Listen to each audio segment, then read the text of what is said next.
ایک بار میں مدینے جاؤں. درود پاک پڑھیں.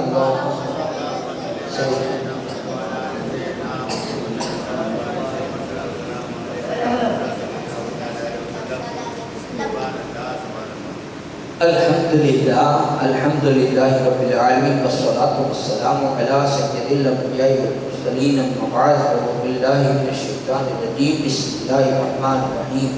سبحان الذی اسری بعبدہ لیلا من المسجد الحرام الی المسجد الاقصی الذی بارکنا حولہ لنوریہ من آیاتنا انہ هو السمیع البصیر. صدق اللہ العظیم. وبلغنا رسوله النبي الأمين المكين الكريم ونحن على ذلك لمن الشاهدين والشاكرين والذاكرين والحمد لله رب العالمين. ایک بار اور درود پاک کا نذرانہ پیش کر دیں. اللہم سیدنا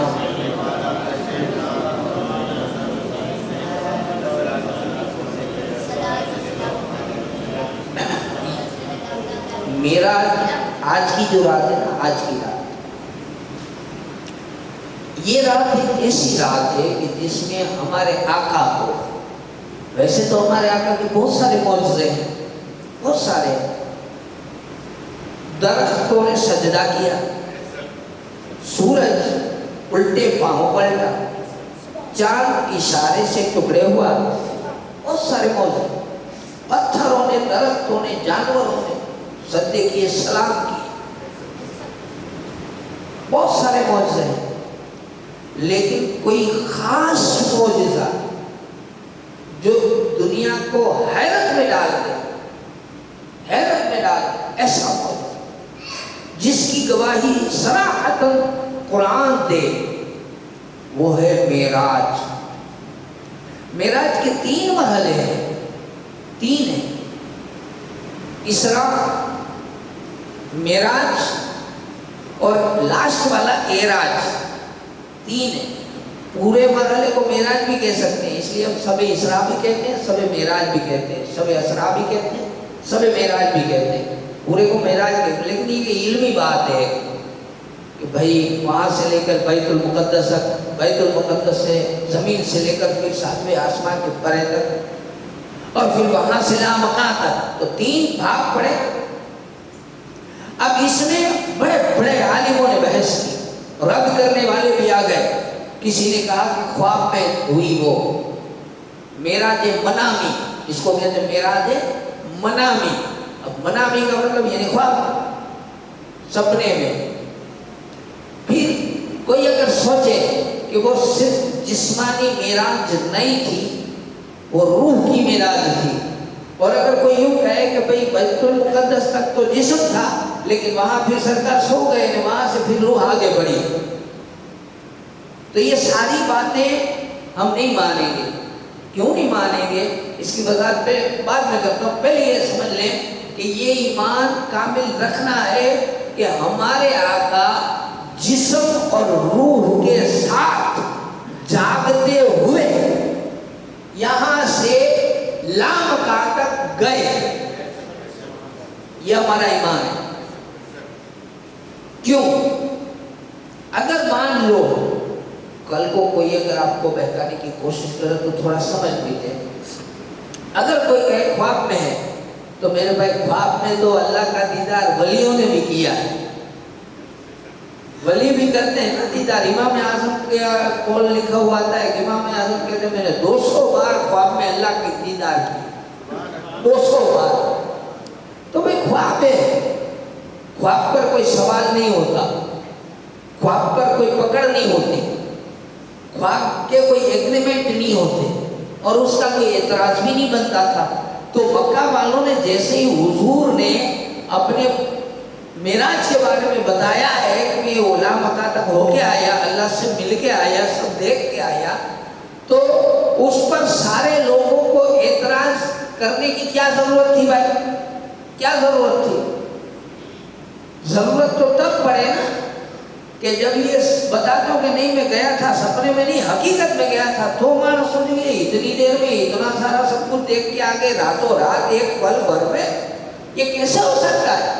دلیل تو تبھی تو پوچھیں گے نا کہ چلو بیت المقدس گئے تھے تو وہاں کی کھڑکیاں کتنی ہیں، وہاں کے پلر کتنے ہیں، پلر کیسے ہیں، دروازہ کیسا ہے، باہر کیا تھا؟ ایک جنے نے نہیں پوچھا تھا کہ ہمارا قافلہ یہاں سے نکلا ہے ملک شام تو راستے میں تم نے دیکھا، تو اس کی گواہی ملی کہ وہ قافلہ کہاں پہنچا ہے، کب آ رہا ہے، ساری باتیں۔ تو یہ بہت ساری باتیں جب تبھی ہوگی، باقی اگر خواب کا مسئلہ ہوتا تو آقا کہتے ہو تو بھائی خواب تھا، اب خواب کا کوئی اعتراض بھی نہیں کرتا۔ اچھا خواب نہیں، ایک دوسری بھی بات بتاؤں آپ کو، آپ سب کو بتائیں کہ براق آیا تھا، براق، روح کو اگر جانا ہو تو اس میں گھوڑے لاتے ہیں، کوئی روح کو جانا ہو تو گھوڑے کی ضرورت پڑے، جسم کو ضرور پڑے۔ اگر کوئی کہے روحانی معراج تھی تو بھئی روحانی معراج میں تو وہاں براق کا نے کیا کام ہے؟ روح کو تو ایسی ہی وہ تو نور ہوتی ہے، وہ تو اللہ لے جاتا ہے، جسم کو آرام کی ضرورت ہوتی ہے۔ تو پتہ یہ چلا کہ روح اور جسم دونوں ساتھ تھے۔ اور ایک بات دوسری، یہ گناہ بھی ہے، جو روح کا مانتا ہے خالی روح کا، وہ تو گناہ بھی ہے، کفر ہے۔ کیسے؟ جیسے جسم آرام میں ہے اور روح نکلی گئی، تو روح نکلتی کب ہے؟ موت ہو تب۔ تو تھوڑی دیر کے لیے آقا کی موت وہ کرنا چاہتا ہے، یہی ہوا نا کہ آقا کی روح نکل گئی تو معاذ اللہ آقا کی موت ہوئی ہے، وہ مانا جائے گا۔ تو پھر آقا کہتا اتنی دیر تو روح نہیں تھی جسم میں، یہ مانا جائے گا۔ خالی روح کی معراج مان لے تو، اس لیے خالی روح کی معراج مان نہیں سکتے۔ پھر کچھ گروہ اگر ایسا سوچے کہ نہیں جسم اور روح کے ساتھ بیت المقدس تک گئے، لیکن بیت المقدس سے جو آگے آسمان والا سفر ہے وہ بھی وہ روح کا تھا، وہ بھی نہیں مانیں گے، کیونکہ وہاں پر بھی وہی بات آ جائے گی کہ اتنی دیر تک تو جب تک واپس آئی روح تب تک تو آقا کہاں، آقا کا جسم بے روح تھا، پتا چلا اتنی دیر موت تھی، یہ بھی غلط ہے۔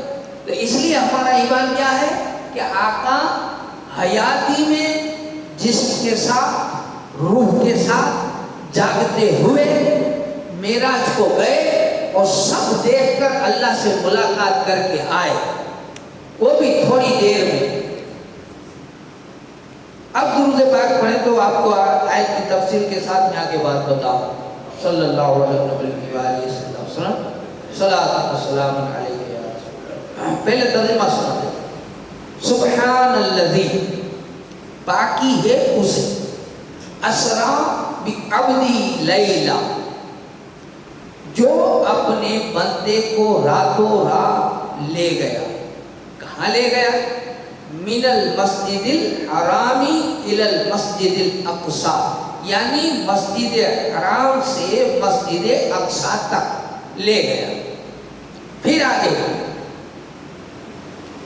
الذی بارکنا حولہ، کیسی جگہ ہے وہ کہ جس کے گردا گرد ہم نے برکت رکھی ہے، اور ہر کوئی جانتا ہے کہ برکت وہاں نبیوں کے قدم سے ہے اس علاقے میں۔ لِنُورِيَهُ مِنْ آیاتنا، تاکہ ہم اسے اپنی عظیم نشانیاں دکھائیں۔ اب عظیم نشانیاں کا ٹھیک، پھر اس کے بعد اِنَّهُ هُوَ السَّمِيعُ الْبَصِيرُ، یقیناً وہ سنتا اور دیکھتا ہے۔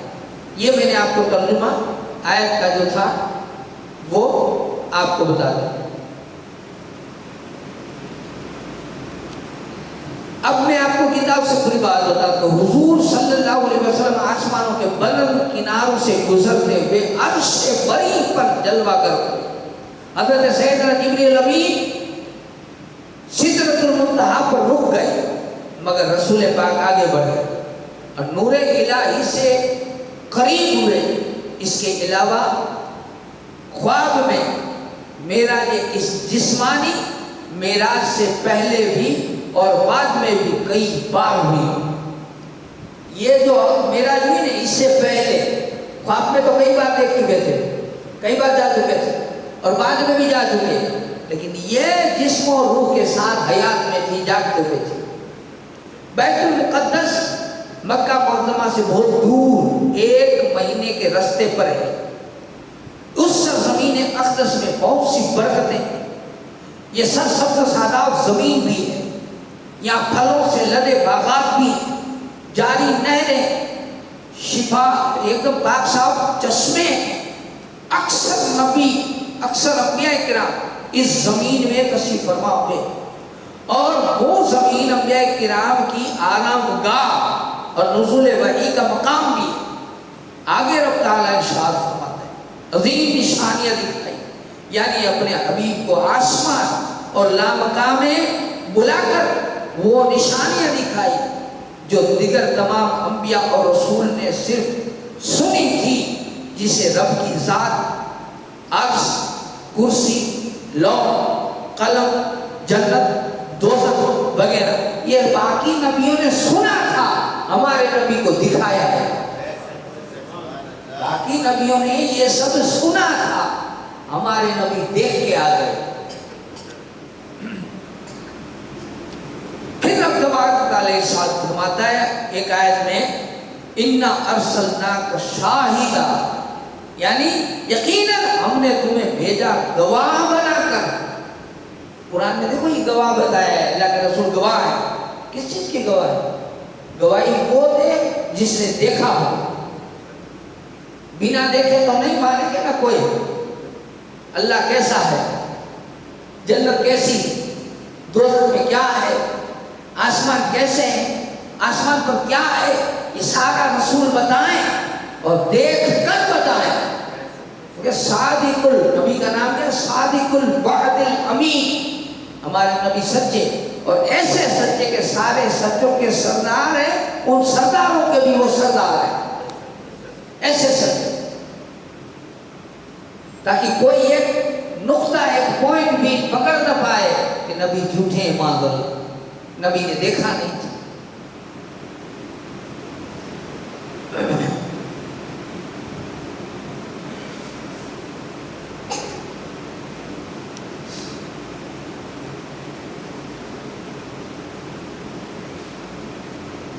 اب میں آپ کو ڈائریکٹ اس جگہ پر, اس کتاب کی اس بارے میں لے چلتا ہوں کہ نبی پاک صلی اللہ علیہ وسلم نے وہاں کافی چیزیں دیکھی. اس میں کچھ چیزیں جو برکت والی ہو, کیا کیا دیکھی. ویسے تو بہت ساری چیزیں اس کے اوپر تو ذخیر بڑی بڑی کتابیں بنائی گئی ہیں, لکھی گئی ہیں, اتنا تو وقت نہیں ہے, بلکہ اتنا اگر مہینہ بھر بھی چلے تو نہ ہو پورا. میرا خیال تاجدار رسالت شہنشاہ مدینہ صلی اللہ علیہ وسلم نے اہل جنت پر رحمت الہی کے جو نظارے دیکھے, ان میں سے ایک بات یہ بھی تھی. اب وہ بات بتا رہا ہوں وہ کیا تھی. آپ صلی اللہ علیہ وسلم نے جنت کے دروازے کے پاس کرسی پر بیٹھے ایک شخص کو دیکھا. وہاں گئے, جنت کے پاس کیا دیکھا تو کہا کرسی کے پاس ایک شخص کو بیٹھا دیکھا, جس کے بالوں میں کنگھی کی ہوئی تھی, اور اس کے پاس کچھ سفید چہرے والے اور کچھ سیاہ چہرے والے لوگ تھے. پھر وہ لوگ جن کی رنگت میں سیاہی تھی ایک نہر پر آئے, یعنی جو کالے تھے وہ ایک نہر پہ آئے اور اس میں غسل کیا اور اپنا رنگ صاف ہو گیا, ان کا رنگ صاف ہو گیا. اس کے بعد وہ ایک اور نہر پر آئے اور اس میں غسل کیا تو اس میں رنگ اور زیادہ صاف ہو گیا. اس کے بعد انہوں نے تیسری نہر میں غسل کیا اور زیادہ سفید ہو گئے, بالکل سفید. لہذا اپنے انہی ساتھیوں کے ساتھ پھر وہ بیٹھ گئے. سرکار پاک صلی اللہ علیہ وسلم نے پوچھا, جبریل یہ کون لوگ ہیں جن کے چہرے سفید ہیں, اور یہ کون لوگ ہیں کہ جن کی رنگت میں کچھ خرابی تھی, پھر نہر کے پاس غسل کر کے نکلے تو ان کے رنگ صاف ہو گئے. یہ کون تھا؟ یہ جو چہرے جس کے سفید تھے یہ کون تھے, اور جن کے کالے چہرے تھے پھر وہ نہائے نہروں میں اور سفید ہو گئے, وہ کون تھے؟ تو جبریل علیہ السلام عرض کرتے ہیں, یا رسول اللہ, یہ جنت کے دروازے کے قریب کرسی پر بیٹھے ہوئے شخص حضرت ابراہیم علیہ السلام ہے. یہ کون ہے؟ یہ حضرت ابراہیم علیہ السلام ہے. اور یہ زمین پر پہلے شخص ہیں کہ جنہوں نے کنگھی کی. کنگھی کرنا شروعات کس نے کری؟ ابراہیم علیہ السلام. اور یہ سفید چہرے والے جو ہیں، سفید چہرے والے جو لوگ ہیں جنہوں نے اپنے ایمان میں کسی ناحق کی آمیزش نہیں کی اور وہ جن کی رنگت میں کچھ خرابی تھی، یہ وہ لوگ ہیں جنہوں نے اچھے عمل کے ساتھ کچھ برے کام بھی کیے تھے، پھر اللہ سے توبہ کی اور ان کی توبہ اللہ نے قبول کی. جن نہروں میں انہوں نے غسل کیا، پہلی نہر اللہ کی رحمت کی، دوسری اللہ کی نعمت کی، تیسری نہر شراب طہور کی جس سے اللہ نے ان کو سیراب کیا. یہ 3 نہریں. اسے پتہ یہ چلا کہ سرکار پاک صلی اللہ علیہ وسلم نے معراج میں صرف ایک چیز نہیں، کئی چیزیں ملاحظہ فرمائی، کئی چیزیں آپ نے دیکھی. معراج کی تاریخ اور دن اس میں اختلاف ہے، کسی نے الگ تاریخ کی، کسی نے ربیع الاول بھی بتایا، الگ الگ. لیکن جمہوریت علماء یعنی عالموں کا جمع غفیر جو ایک جگہ آ کر ٹھہر گیا وہ آج کی رات 27 رجب ہے. معراج کی رات رسول پاک صلی اللہ علیہ وسلم اپنے چچا ان کی بیٹی ام ہانی یعنی چچا زاد بہن ام ہانی ان کے گھر میں آرام فرما تھے، اور کسی کا کہنا ہے کہ حتیم کے نیچے تھے. بہرحال آرام فرما مکے میں تھے. حضرت انس بن مالک رضی اللہ تعالیٰ عنہ فرماتے کہ ابو ذر غفاری رضی اللہ تعالیٰ عنہ روایت کرتے ہیں میرے گھر کی چھت کھول دی گئی، میرے گھر کی چھت کھول دی گئی. اس وقت میں مکہ میں تھا. حضرت جبریل علیہ السلام، جبریل امین فرشتوں کی جماعت کے ساتھ حاضر ہوئے فرشتوں کی جماعت کے ساتھ. جبریل علیہ السلام اترے اور آقا صلی اللہ علیہ وسلم نے عرض کی کہ آقا اللہ تعالیٰ آپ کے دیدار کا مشتاق ہے. اللہ تعالیٰ آپ کے دیدار کا مشتاق ہے. دیکھیے آپ لگ بھگ کتابیں پڑھیں گے نا جو ایڑی چوٹی کے علماء ہیں انہوں نے لفظ یہاں مشتاق لکھا ہے اور مشتاق ہی ملے گا اسے. مشتاق کا مطلب کیا؟ اللہ تعالیٰ آپ کے دیدار کا شوق رکھتا ہے. یہ نہیں کہ اللہ بلا رہا چلو تو حکم ہو جاتا ہے. اللہ آپ کے دیدار کا شوق رکھتا ہے. آپ کیا چاہتے ہیں؟ آپ کیا چاہتے ہو وہ تو رکھتا ہے، آپ چاہتے ہو تو چلو لے جاتا ہوں. یہ محبت کی بات نہیں ہے، مشتاق ہے. اس کے بعد آپ صلی اللہ علیہ وسلم کا سینہ مبارک شق کیا گیا اور اس کے اندر ایمان اور حکمت بھرا گیا. حضرت انس بن مالک رضی اللہ تعالیٰ عنہ فرماتے ہیں کہ اور ابو ذر غفاری رضی اللہ تعالیٰ عنہ آگے روایت کرتے ہیں، صحیح بخاری میں ہے کہ میرا سینہ، اللہ کے رسول کے میرا سینہ چاک کیا، آب زمزم سے دھویا، پھر ایمان اور حکمت اس کے اندر بھری. تو کیا رسول پاک ایمان والے نہیں تھے؟ سمجھنے والی بات ہے. ارے بھائی اچھے کو اور اچھا بنایا جاتا ہے، اچھے کو اور اچھا. ماں ہے اپنا بیٹا چاہے کتنا ہی اچھا لگتا ہو اس کو سجانے سنوارنے میں کمی نہیں کرتے. تو اللہ کا محبوب ہے، جتنا اچھا تھا اللہ اسے اور اچھا بنائے جا رہا، اور چیزیں دیے جا رہا. ایک طلائی تشتری میرے سینہ میں اندر اڈیل دی اور پھر اسے بند کر دیا. جبریل علیہ السلام نے شق صدر مبارک کے بعد قلب اطہر کو جب زمزم کے پانی سے دھویا تو فرمانے لگے قلب مبارک ہر قسم کی کجی سے پاک اور بے عیب ہے. اس میں 2 آنکھیں ہیں، قلب میں 2 آنکھیں ہیں اور سننے کے لیے 2 کان بھی ہے. دل میں سننے کے لیے 2 کان بھی. جیسا کہ رسول پاک نے فرمایا کہ میں وہ دیکھتا ہوں جو تم نہیں دیکھتے، اور میں وہ سنتا ہوں جو تم نہیں سن سکتے. یہ رسول نے کہا صلی اللہ علیہ وسلم. پھر اس کے بعد میں کیا دیکھتا ہوں کہ شق صدر کے بعد پھر آپ صلی اللہ علیہ وسلم کے لیے براق پیش کیا گیا. حدیث ہے جس کا ترجمہ پڑھ رہا ہوں کہ اس کے بعد میرے پاس ایک سواری لائی گئی، سفید خچر سے چھوٹی اور گدھے سے بڑی، جسے براق کہتے ہیں. میں اس پر سوار ہو گیا اور جبریل علیہ السلام کے ساتھ چلا. جبریل علیہ السلام کے ساتھ چلا. جب تاجدار کائنات صلی اللہ علیہ وسلم براق پر سوار ہو گئے، سوار کیا گیا تو وہ فخر انبساط سے ناچنے لگا. براق ناچنے لگا کہ او میرے جیسا نصیب والا آج کوئی نہیں. براق کو نصیب والا ہو گیا نا بھائی کہ آج میرے جیسا نصیب والا دنیا میں کوئی نہیں، کہ دونوں عالم کے تاجدار، سارے نبیوں کے سردار آج میرے اوپر سوار. آج میں بہت بڑا خوش قسمت ہوں. تو وہ جھوم اٹھا، ناچنے لگا.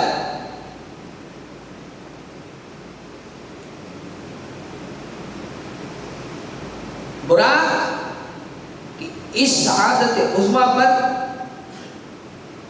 وزن آ گیا. اس پر جبریل علیہ السلام نے اسے فرمایا رک جا، اللہ کی عزت کی قسم، جو سوار بیٹھا ہے آج تک تجھ پر ایسا سوار کبھی نہیں بیٹھا. رک جا، زیادہ اچھل مت، آج تک ایسا سوار تجھ پر نہیں بیٹھا. ذرا خیال کر، دونوں عالم کا سرور ہے رحمت عالم صلی اللہ علیہ وسلم براق پر سوار کر کے انہیں بیت المقدس کی طرف لے جایا گیا. براق کی رفتار کا یہ عالم تھا کہ جہاں سوار کی نظر پڑتی تھی وہاں اس کے قدم پڑتے تھے. جہاں نظر پڑے وہاں پاؤں پڑے، اتنی سپیڈ. اس کے بعد فضا فرشتوں کی درود و سلام کی صداؤں سے گونج اٹھی اور آقا دو عالم صلی اللہ علیہ وسلم پر درود و سلام کی صدا گونجی اور شان و شوقت سے ملائکہ کے جلوس میں مسجد حرام میں سے مسجد اقصی کی طرف روانہ ہوئے. یہ گھڑی کس قدر نورانی تھی، کس قدر دل نشیں ہوگی کہ جب سرکار دو جہاں صلی اللہ علیہ وسلم کی نوری محفل والا قافلہ بیت المقدس چلا. بلانے والا بھی نور، جانے والا بھی نور، جو لے جا رہا ہے وہ بھی نور. یہ نور والی سواری، نور والا قافلہ، سارے دولہا بھی نور، جماعتی بھی نور، سارے نور، جا رہے بھی نور، سب نور، نور کا قافلہ ہے. پھر کہتے ہیں کہ بیت المقدس کی طرف رواں دواں تھے. راستے میں آپ صلی اللہ علیہ وسلم نے موسیٰ علیہ السلام کو دیکھا کہ وہ اپنی قبر میں نماز پڑھ رہے تھے.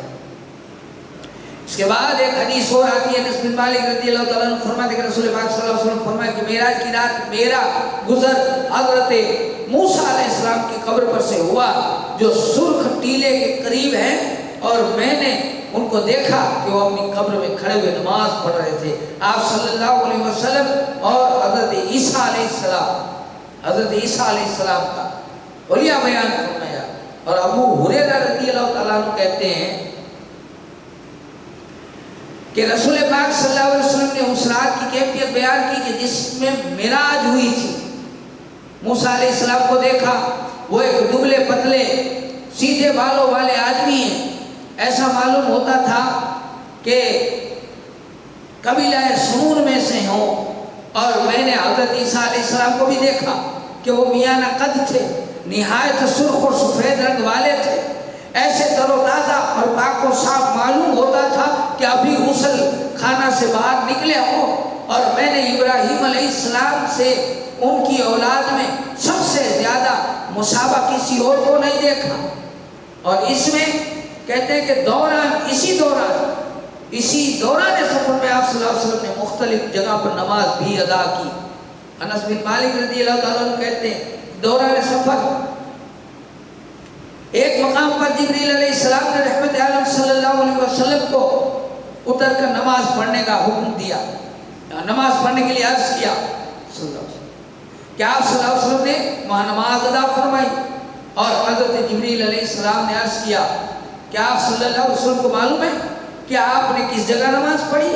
آپ صلی اللہ علیہ وسلم نے کہا طیبہ، یہ مدینہ شریف میں میں نے نماز پڑھی، اس کی طرف ہجرت جہاں میں کرنے والا ہوں، ابھی ہجرت ہوئی نہیں تھی، مکے تھے نا، میرا تو مکے سے ہوئی، پہلے نماز پڑھ لی تھی حضور نے وہاں۔ پھر ایک اور مقام آیا کہ جہاں جبریل علیہ السلام نے آپ صلی اللہ علیہ وسلم کو نماز پڑھنے کے لیے کہا، آپ صلی اللہ علیہ وسلم نے نماز ادا کی۔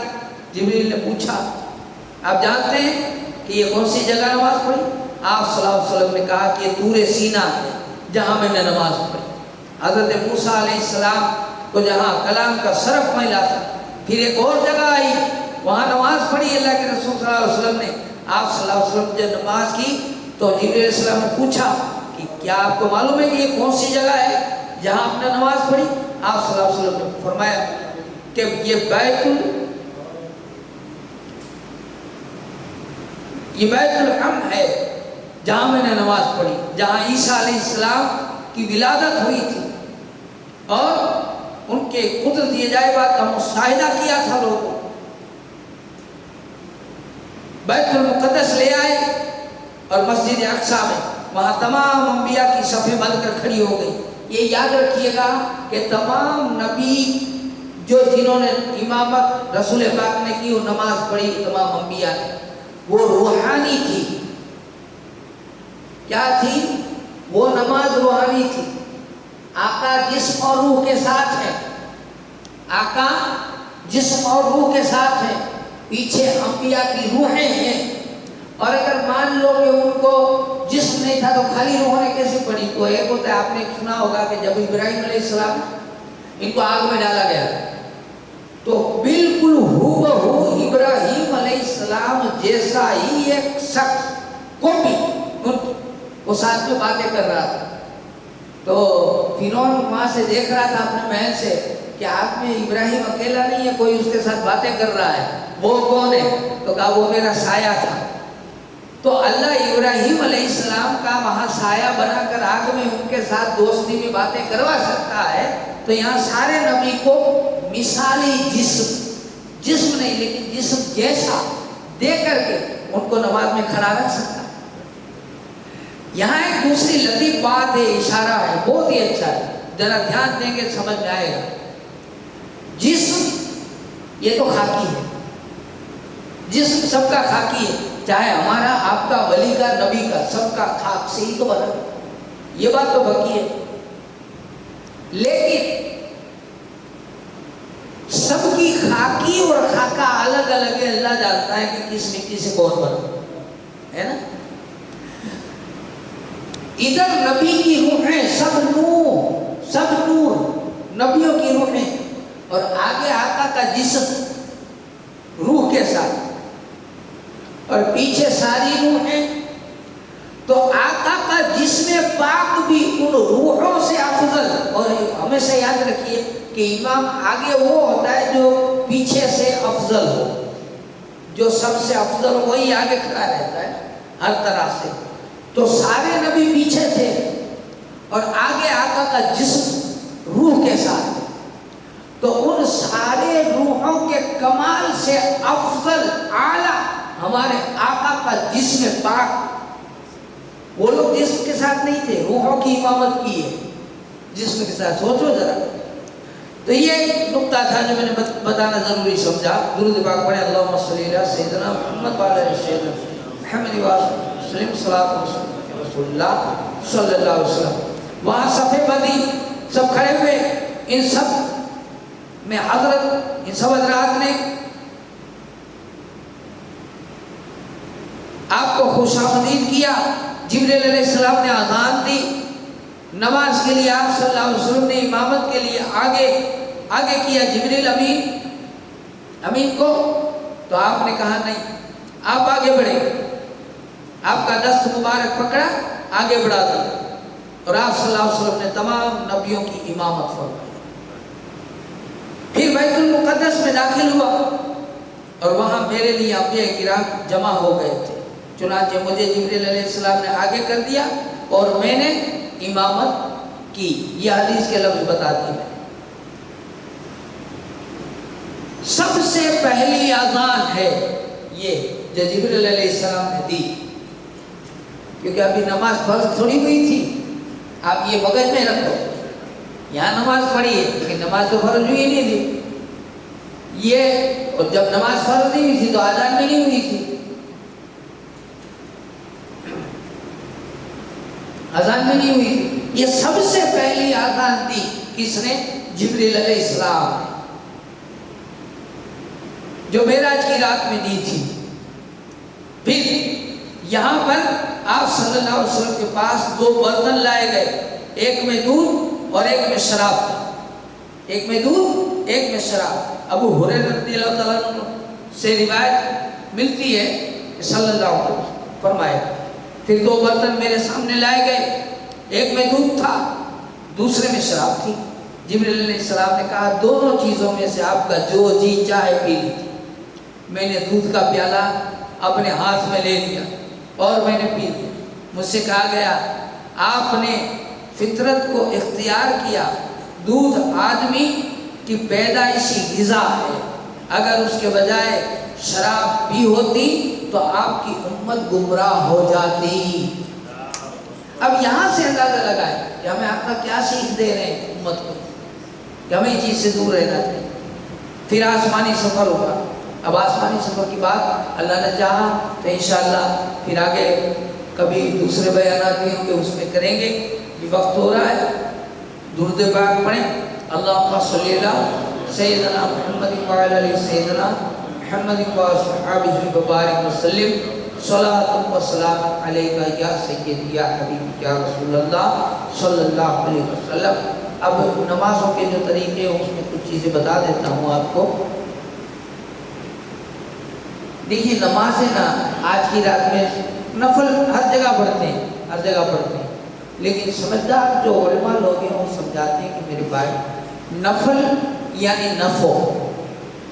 نفع کہتے ہیں کہ نفل کہاں کام آئے گی؟ تو جہاں میدان حشر میں جائیں گے ہم، اللہ تعالیٰ ہماری نمازوں کا حساب کرے گا اور ہماری نمازیں کم پڑے گی تو اس میں دیکھیں گے کہ بھئی اس کی نفل زیادہ ہو تو وہ ڈال دو، پورا کرو، تو اس حساب میں کام آ جائے گی. اور اگر فرض سب کی پوری ہے، انیا نفع زیادہ ہے نہیں، کام آ گیا، قبول ہو گیا، تو اس کا مرتبہ بلند ہو جائے گا. 2 میں سے ایک ہوگا. اب بات یہ کہ نفل پڑھے کون؟ نفل پڑھے کون؟ جس کے مرغے سلامت ہوئی نفل پڑھے. کہ جب موڑ رقم میں گھٹاڑو سے موڑ گھٹتی ہے نا، موڑی گھٹتی ہے تو نفل کا کیا فائدہ؟ ایسا نہیں ہے، نفل پڑھنی چاہیے، یہ اس میں کام آ جائے گا. اچھا کیا کیا پڑھنا؟ اب دیکھیے میں یہ بھی نہیں بتا سکتا کہ اتنی آیت یہ پڑھیے گا وہ پڑھیے گا، کیونکہ آتا ہی نہیں ہے تو کیا پڑھیں گے. الحمدللہ آتی ہے. تو بیسٹ اور بہترین طریقہ ہے کہ 2 رکعت کر کے ایک مرتبہ سورہ فاتحہ، ایک مرتبہ قل هو اللہ احد. کم پڑھیں گے تو کم وقت میں لگے گی نا، کم وقت میں ہو جائے گی نا نماز.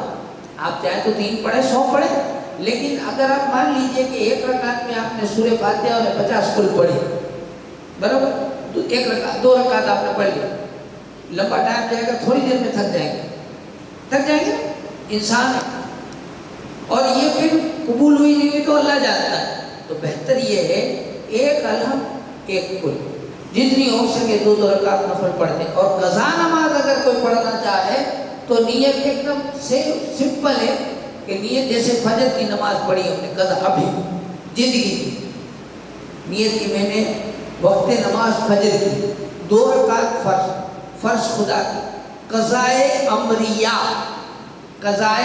امریہ سب سے پہلے، کیا بول رہے ہیں؟ سب سے پہلے منہ میں رکھا بس کے بعد اللہ اکبر. تو حساب میں 500 ہے تو سب سے پہلی گئی تو پہلی گئی اللہ کو خبر. سب سے پہلے اتنا کہنا ہے. اگر اسی طرح ظہر، اسی طرح عصر، اسی طرح مغرب، اسی طرح عشاء کی وتر بھی پڑھنی ہے. قضا سنتوں کی قضا نہیں ہے، نفل کی قضا بھی نہیں ہے.